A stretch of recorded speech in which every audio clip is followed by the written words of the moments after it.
नमस्कार मित्रों, मैं प्रेम लोहिया वेलकम करता हूं हरी क्लासेस में। मित्रों, कल हमने प्रोनाउन टॉपिक स्टार्ट किया था और हमने देखा कि प्रोनाउन क्या होता है, उसकी डेफिनेशन क्या होती है और उनके बेसिक पार्ट के बारे में कल हमने डिस्कस किया। उसके बाद में हमने पर्सनल प्रोनाउन के बारे में डिस्कस किया और पर्सनल प्रोनाउन क्या होता है उसको समझने का हमने प्रयास किया और पर्सनल प्रोनाउन को टेबल के माध्यम से हमने समझने का प्रयास किया। तो इसी क्रम में आज हम इस टॉपिक को कंटिन्यू करते हैं। कल कुछ टेक्निकल इशू होने की वजह से क्लास है वो बीच में ही वो पोस्टपोन हो गई। इस वजह से उसके आगे का जो पोर्शन है वो आज हम कंटिन्यू करते हैं। तो मित्रों, कल हम जो पर्सनल प्रोनाउन पढ़ रहे थे उसको आगे बढ़ाते हुए जो मैं बात कर रहा था कि एग्जाम्पल के माध्यम से समझाने की हम बात कर रहे थे, तो उसी को आज हम आगे बढ़ाते हैं। तो जैसा कि आपको पता है कि हम पढ़ रहे हैं प्रोनाउन। क्या पढ़ रहे हैं? प्रोनाउन पढ़ रहे हैं। क्या पढ़ रहे हैं? प्रोनाउन पढ़ रहे हैं। और प्रोनाउन का हिंदी में मतलब होता है सर्वनाम। क्या मतलब होता है? सर्वनाम। सर्वनाम मीन्स सबका नाम। ठीक है, इतनी बात हमने कल समझी। उसके बाद में हमने प्रोनाउन क्या होते हैं इसका डेफिनेशन हमने देखा। मैंने बोला था कि pronoun is a word which replaces a noun to avoid its repetition. क्या मतलब हुआ कि प्रोनाउन एक शब्द होता है जो संज्ञा शब्द की जगह पर प्रयुक्त होता है और होता क्यों है? इसके रिपीटेशन या हिंदी में यूँ कह दो इसके दोहराव को रोकने के लिए। फिर हमने एग्जाम्पल के माध्यम से भी समझने का प्रयास किया। उसके बाद में हमने पर्सनल प्रोनाउन देखा और उसकी टेबल के माध्यम से समझने का प्रयास किया और फिर हम बात कर रहे थे एग्जाम्पल का। ठीक है, तो हम ले रहे हैं एग्जाम्पल इसी पर्सनल प्रोनाउन की और कंटिन्यू चल रहे हैं और हम एग्जाम्पल के अंदर बात करें। मैंने कल एक एग्जाम्पल लिया था, बोला था they are living with them. और मैं एग्जाम्पल लिख रहा हूँ, फिर उसको एक साथ में समझने का प्रयास करेंगे। ठीक है, she and me are going there.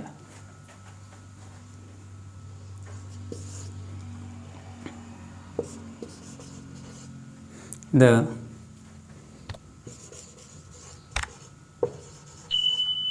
money is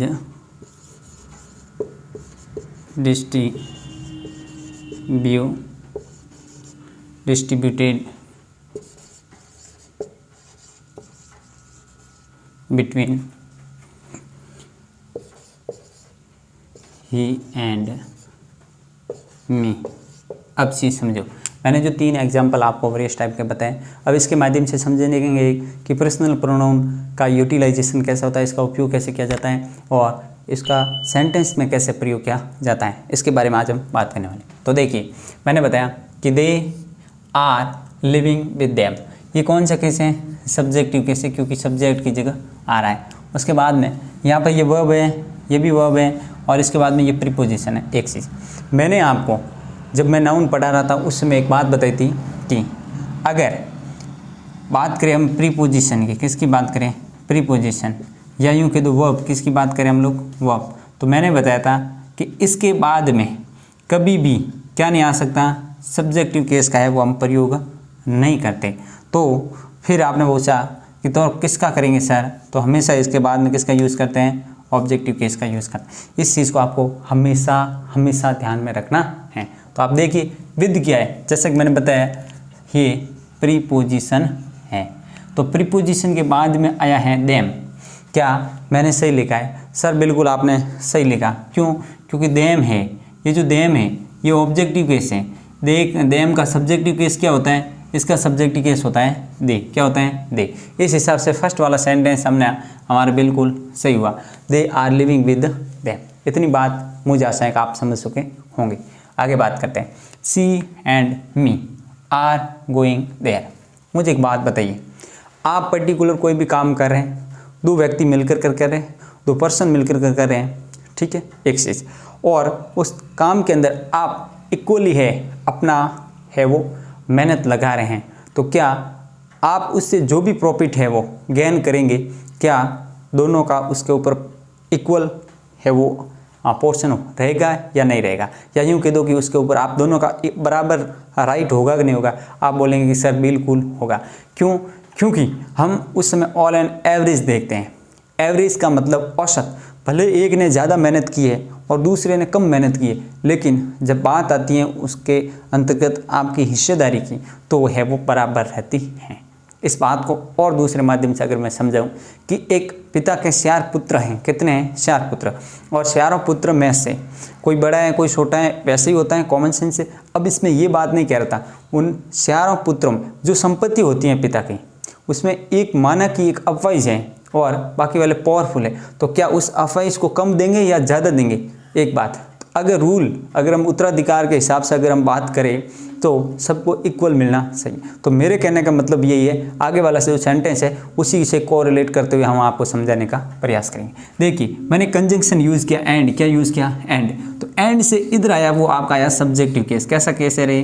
subject. और इधर आया ये मी क्या है? मैंने टेबल इसलिए समझाई कि आप हैं वो आगे जो सेंटेंसेज आएंगे और भी, या यूँ कह दो को पूरी ग्रामर के अंतर्गत है, वो नाउन है, प्रोनाउन है, ये बेसिक पार्ट है, सब जगह आएंगे। इसलिए मैं आपको पार्ट्स ऑफ स्पीच पहले पढ़ा रहा हूँ।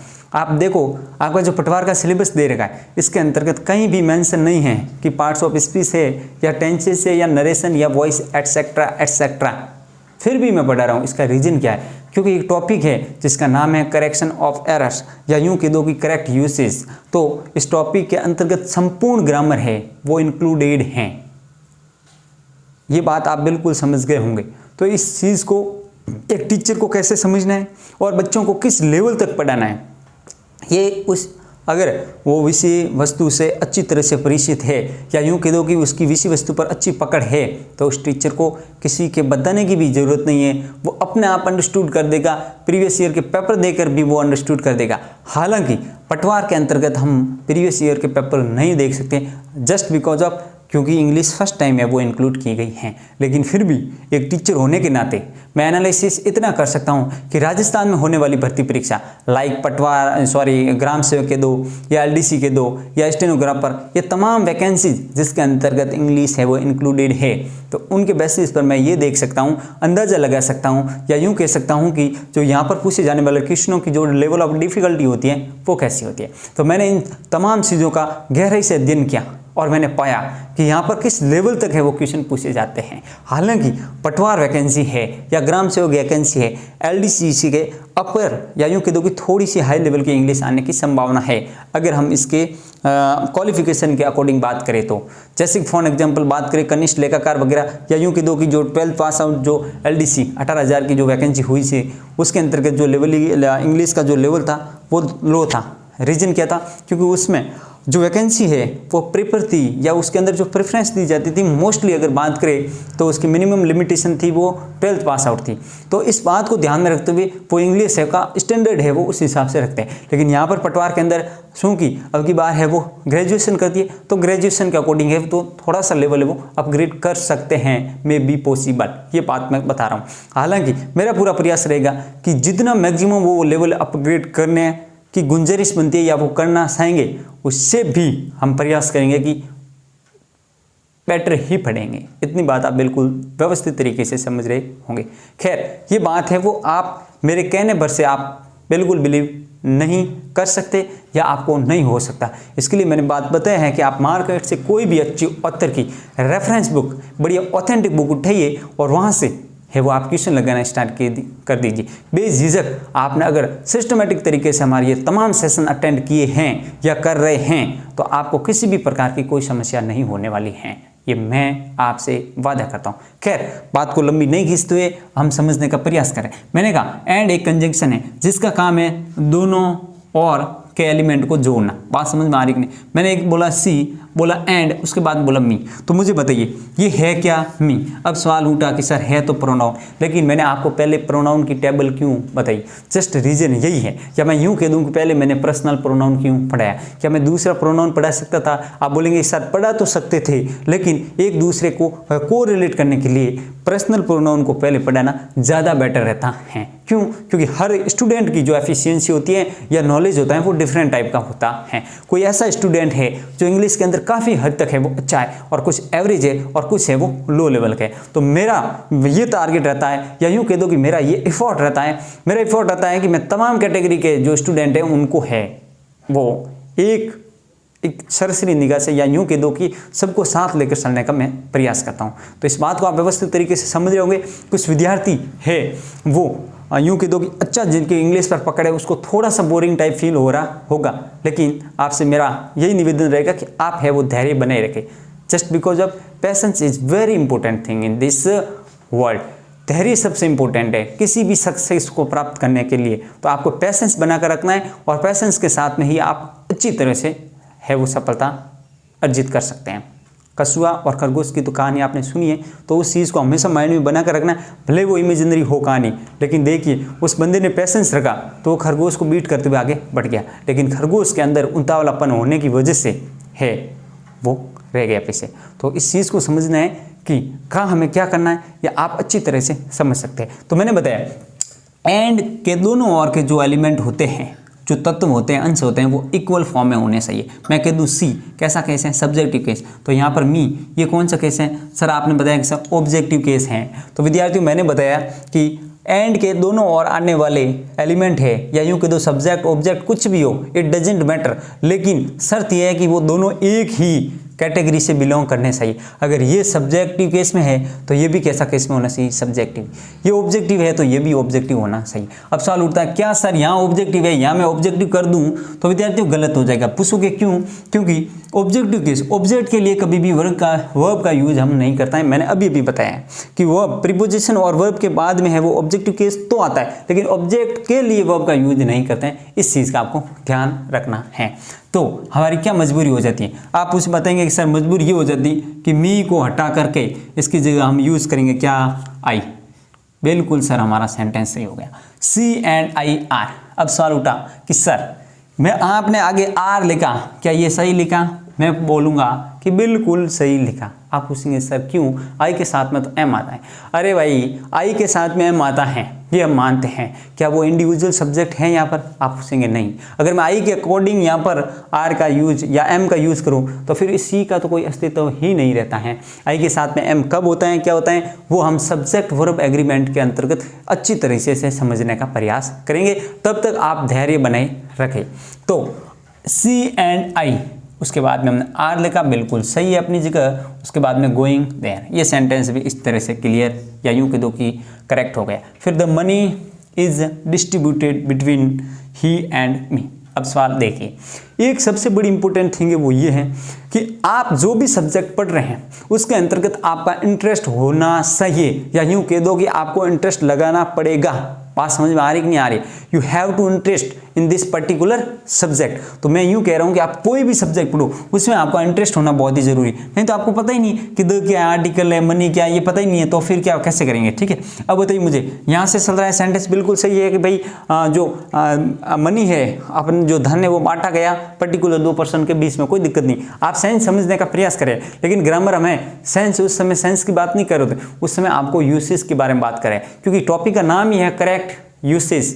ठीक है, तो करेक्शन ऑफ एरर के अंदर मिस्टेक ढूंढेंगे। यहां पर हम देख रहे हैं, तो यहां पर ये बिटवीन क्या है? आप बोलेंगे कि सर ये प्रीपोजिशन है। अरे कौन सा पोजीशन है? प्रीपोजिशन है। तो प्रीपोजिशन के बाद में है वो कौन सा फॉर्म है वो यूज किया जाता है प्रोनाउन का? तो आप बोलेंगे कि सर ऑब्जेक्टिव फॉर्म है वो सही रहता है, या यूं कि देखो ऑब्जेक्टिव फॉर्म है वो राइट कंसीडर किया जाता है, जबकि सब्जेक्टिव फॉर्म है वो गलत माना जाता है। तो आप बोलेंगे कि he, sorry, the money is distributed between, आप क्या बोलेंगे? Him and me. इस तरीके से यह आपका सेंटेंस सही हो जाएगा। इतनी बात आप व्यवस्थित तरीके से समझ चुके होंगे, ऐसी मैं आपसे आशा करता हूँ। ठीक है, बिल्कुल सर, हम समझ चुके हैं। तो फिर आगे बढ़ते हैं।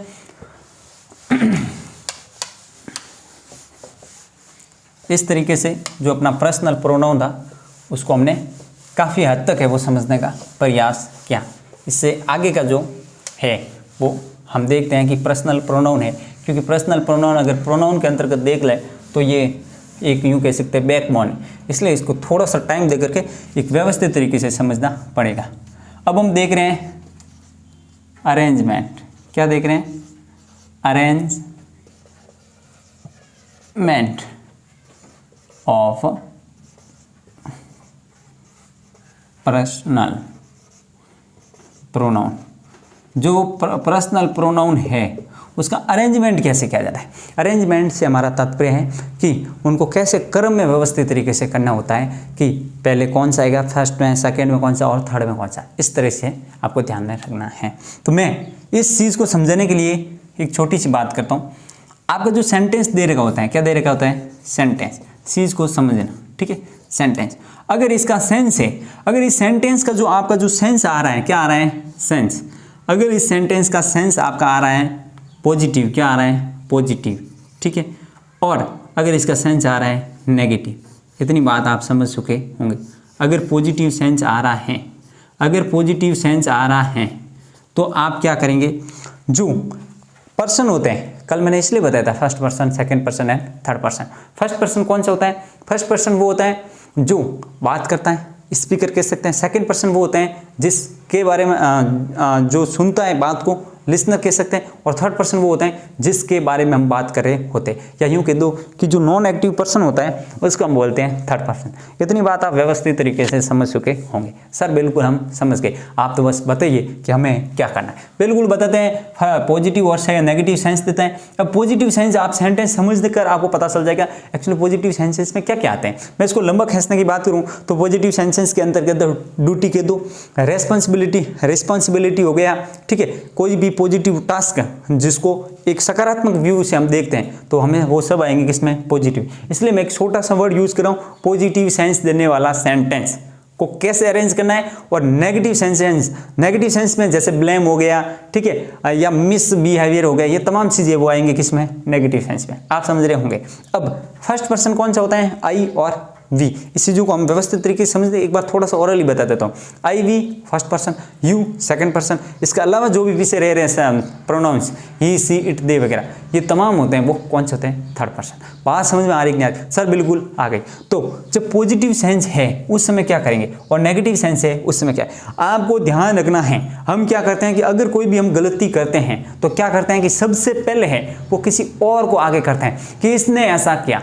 स्पेशली आप बच्चों में देख सकते हैं कि यूँ कहते हैं कि अपन कहते हैं पर्टिकुलर कोई भी, जैसे सपोज करो कोई ग्लास तोड़ दिया तो यूँ बोलेंगे ये किसने तोड़ा, तो वो जो गलती करने वाला है वो बोलेगा, भले वो उसके अंदर इन्वॉल्व है, वो बोलेगा कि अंकल कह दो, मम्मी कह दो, पापा कह दो कि उसने तोड़ा, जब उसको पता है कि वो खुद इसके अंदर इन्वॉल्व था। बात समझ में आ रही कि नहीं? यानी कि हम बुरे काम में हमेशा खुद को पीछे रखने का प्रयास करते हैं, लेकिन इंग्लिश इसको कंसीडर नहीं करती है। इंग्लिश कहती है कि सेंटेंस के अंदर अगर नेगेटिव सेंस है, क्या है, नेगेटिव सेंस है, तो खुद को सबसे पहले रखो। यानी कि जो ब्लेम, गलती जो भी है सेंटेंस का सेंस दे रहा है, जैसे नेगेटिव सेंस दे रहा है तो उसमें खुद को पहले रखो, उसके बाद में लिसनर को रखो और उसके बाद में नॉन एक्टिव पर्सन को बाद में। तो पहले तो हम बात करें नेगेटिव सेंस की, तो इसमें सबसे पहले रहेगा फर्स्ट पर्सन। कौन सा पर्सन, फर्स्ट पर्सन। बात समझ में आ रही कि नहीं आ रही है? उसके बाद में रहेगा सेकंड पर्सन, उसके बाद में रहेगा थर्ड पर्सन। आप कभी इसको 123 के माध्यम से याद कर सकते हैं। फिर बोले सर पॉजिटिव में क्या करेंगे, अरे भाई अच्छा काम करके आ रहे हैं तो खुद का गुणगान करने की जरूरत नहीं है। आप बात समझ रहे हैं कि नहीं है? हम क्या करते हैं कि अपने मुंह में मिट्टू बनने की सबसे ज़्यादा प्रयास करते हैं, जो कि अगर हम ह्यूमैनिटी के हिसाब से देखें तो मेरे हिसाब से सही नहीं है। जिंदगी में कभी भी अपना गुणगान है वो ज़्यादा नहीं करना चाहिए। हाँ, मानव बिहेवियर होता है कि वो अपना गुणगान करता है, लेकिन एक लिमिट, सीमा तक होता है। मैं शब्द का हो सके तो कम से कम प्रयोग करो। मैं ऐसा हूँ, मैं ये कर सकता, मैं हूँ, इस तरह से आप प्रयास करें कि मैं की जगह हम शब्द का यूज करें, ज़्यादा बेटर रहेगा। इसमें लोगों को अपनत्व का भाव फील होगा। खैर, हम बात कर रहे हैं कि इंग्लिश के अंदर इसका कितना पोर्शन रहता है। 1, 2, 3 का यूज करेंगे कब कोई नेगेटिव अपन टास्क करेंगे उस समय। पॉजिटिव करेंगे तो उसके अंतर्गत ये 2 है, इसको व्यस्त रखेंगे, 3 इसको भी व्यस्त रखेंगे। खुद को सबसे पीछे रखना है। बात समझ में आ रही कि नहीं आ रही? सर बात तो समझ में आ गई। अब एक चीज़ आपने समझा होगा कि कुछ तो ऐसा पैर है इनमें, पर्टिकुलर ऐसा कहीं ना कहीं पैर है, पैर का मतलब जोड़ा है जो साथ में है। आप बोलेंगे कि सर इसमें देखने की क्या बात है, सामने दिख रहा है। मैं पूछूंगा कि क्या दिख रहा है रे, आप बोलेंगे कि सर 2 और 3 है, ये मुझे यहाँ पर भी साथ में दिख रहे हैं, यहाँ पर भी साथ में। तो फिर मैं बोलूँगा गड़बड़ क्या है, आप बोलेंगे कि सर लौसा तो इस एक का है। किसका है रे, इस एक का, यानी फर्स्ट पर्सन का गबागब ज़्यादा है। इसको आपको व्यवस्थित रखना है, चाहे नेगेटिव सेंस हो या फिर कौन सा हो, पॉजिटिव सेंस हो। अब सर एक काम करो, मैं पूछूंगा क्या आपको, मुझे तो बस एग्जाम्पल देखकर बताने का प्रयास करें। तो विद्यार्थियों डरने की बिल्कुल बात नहीं है, हम एग्जाम्पल के माध्यम से इसको समझने का प्रयास करते हैं। ठीक है भाई, देखते हैं। मैंने आपको सामने सेंटेंस लिखा, मैंने लिखा क्या बोला, यू, ठीक है, ही एंड आई, ठीक है।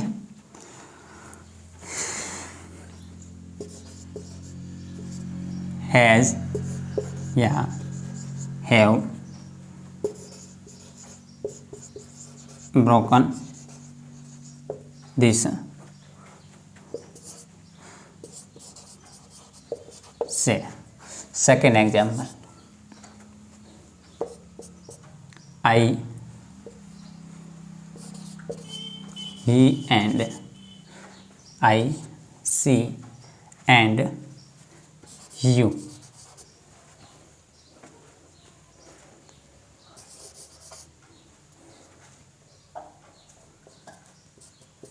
Did this task. अब देखो, इस दो एग्जाम्पल के माध्यम से आप व्यवस्थित तरीके से समझ पाएंगे कि एक्चुअली मैं क्या कहना चाहता हूँ। तो देखो, मैंने बोला कि you, he and I, has या हैव। खैर ये तो मैं एक एक्स्ट्रा इन्फॉर्मेशन के लिए या आपके नॉलेज को अपग्रेड करने के लिए मैं बात करूँ। हालांकि इसका यहाँ पर मैं एक्चुअली पहले बता चुका हूँ कि सिंगुलर किसके साथ में आता है, प्लूरल है वो किसके साथ में आता है, लेकिन फिर भी मैंने इसलिए बताया ताकि आपका जो नॉलेज है वो अपग्रेड होता जाए उत्तरोत्तर।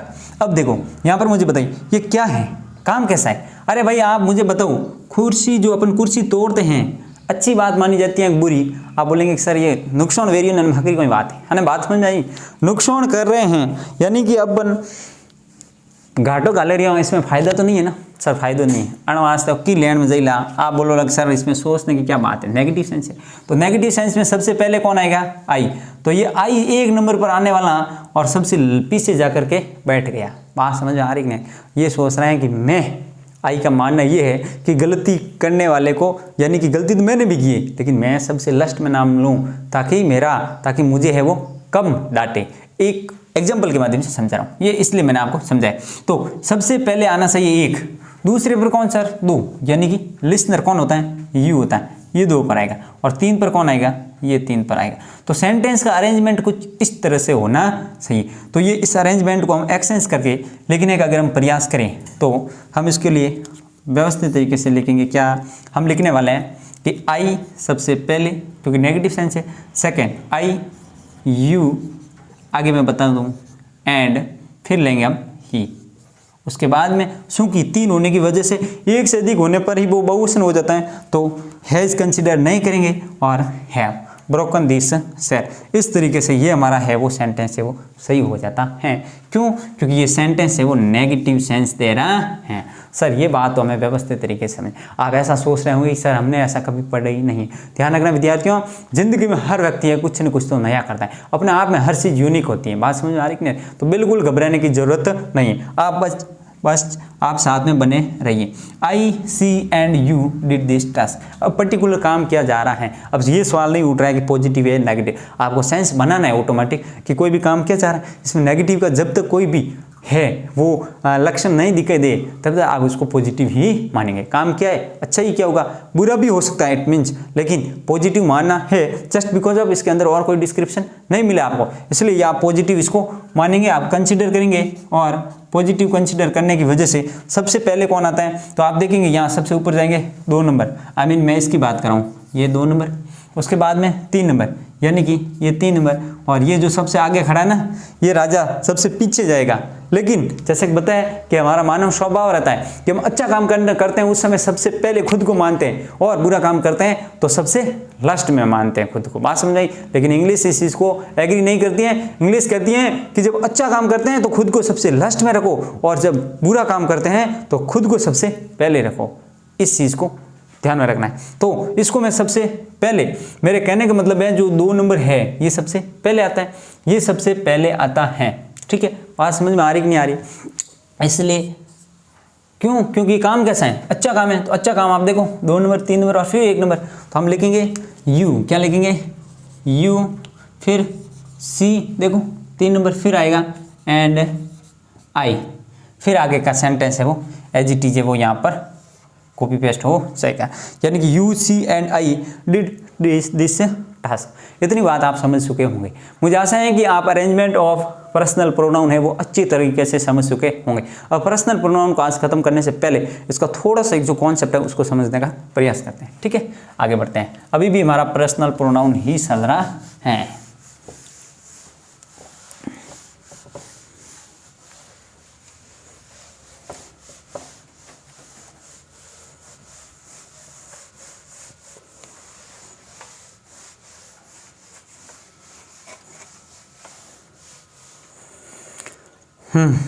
अब देखिए, अब इसके अंदर आगे हम बात करें कि देखो, एक होता है आपका क्या, एक होता है मैंने बताया था स्पीकर। ठीक है, स्पीकर, जो स्पीकर होता है वो होता है आपका फर्स्ट पर्सन। कौन होता है? First person. इतनी बात आप समझ रहे हैं? सर बिल्कुल समझ रहे हैं। एक होता है लिसनर। क्या होता है? लिसनर। क्या होता है? लिसनर। लिसनर होता है वो होता है आपका सेकेंड पर्सन। कौन सा पर्सन होता है? Second person. और एक होता है आपका कौन सा, यूँ कह दो नॉन एक्टिव पर्सन कह दो, या जिसके बारे में अपन बात करें टॉक अबाउट। क्या बोल सकते हैं आप? टॉक अबाउट, जिसके बारे में बात करें, या यूँ कह दो non active person. Non active person यही होते हैं ना, ये होता है अपना थर्ड पर्सन। कौन होता है? Third person. बात समझ में आ रही कि नहीं आ रही? सर बात बिल्कुल समझ में आ गई। आगे बढ़िए, हमें समझाइए कि हमें क्या करना है। तो मैं बताना ये चाह रहा हूँ। अब सवाल ये है कि थोड़ी सी जगह का इशू आएगा, खैर हम बता देते हैं, यहाँ पर लिख देंगे। ठीक है, अब देखो, अगर स्पीकर, लिसनर और टॉक अबाउट या यूँ कह दो नॉन एक्टिव पर्सन है, तो इस केस में कैसे मैं बता रहा हूँ, कंडीशन बता रहा हूँ। पहली कंडीशन है कि अगर आपका फर्स्ट पर्सन है वो गिवन है। क्या है? गिवन है। या यूँ कि फर्स्ट पर्सन होता क्या है? आई होता है, और एक क्या होता है? वी। सेकंड पर्सन क्या होता है? सेकंड पर्सन यू होता है। और थर्ड पर्सन तो हमें पता है क्या होता है? ही, सी, इट और दे। एक चीज़, मैं ये तीनों चीज़ें लिखाने का अब क्या ज़रूरत पड़ी जब आपने पहले बता दिया। मैं बात कर रहा हूँ पजेसिव केस की। किसकी बात कर रहा हूँ? पजेसिव। पजेसिव केस किसका यूज़ करेंगे?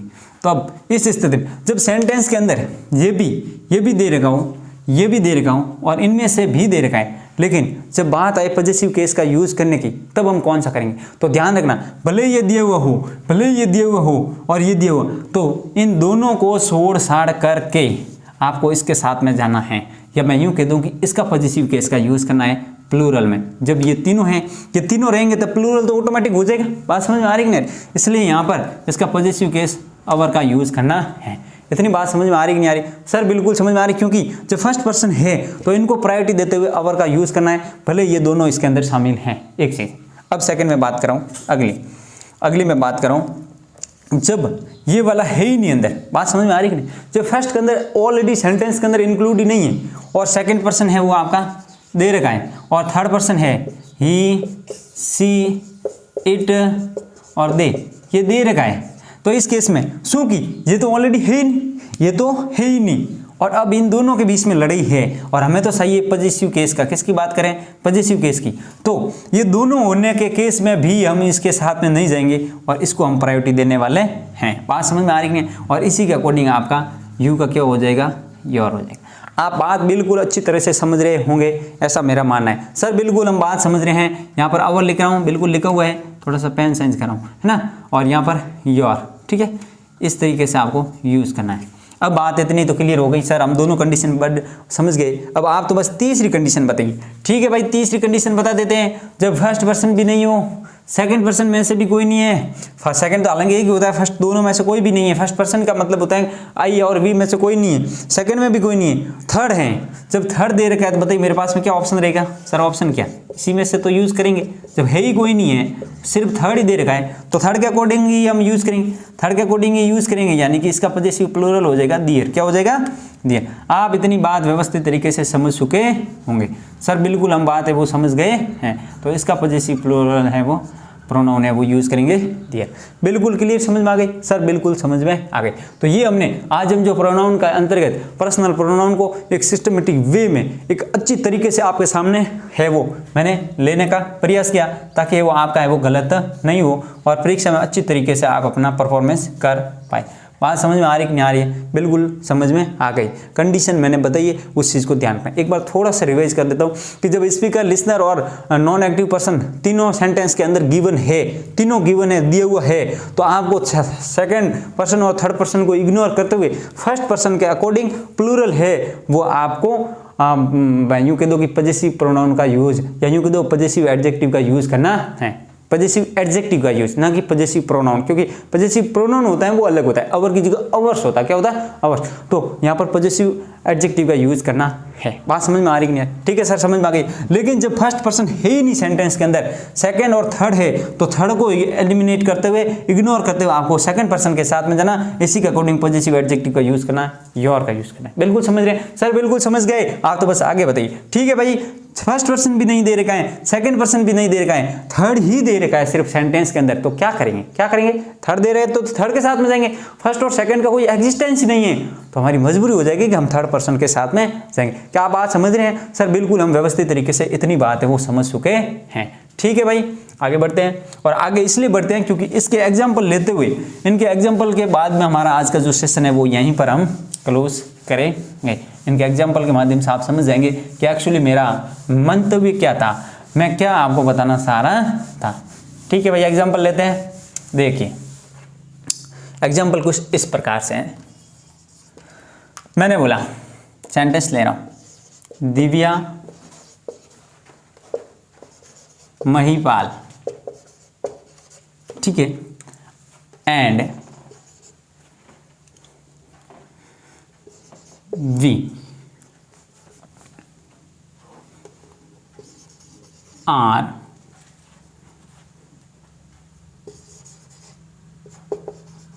Doing his, her, our, their, your homework। अब सबसे बड़ी बात क्या है? खैर एक काम करते हैं, एक दो एग्जांपल और लेते हैं। I and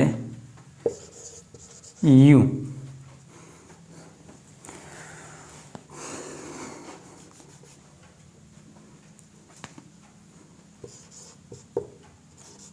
will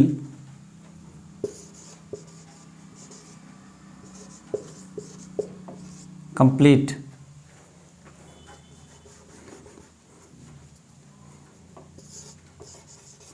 our task।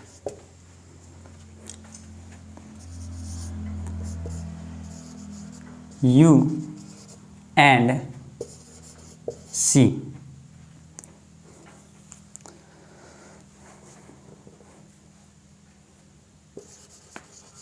are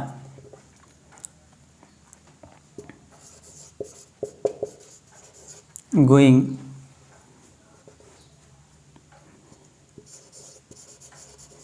your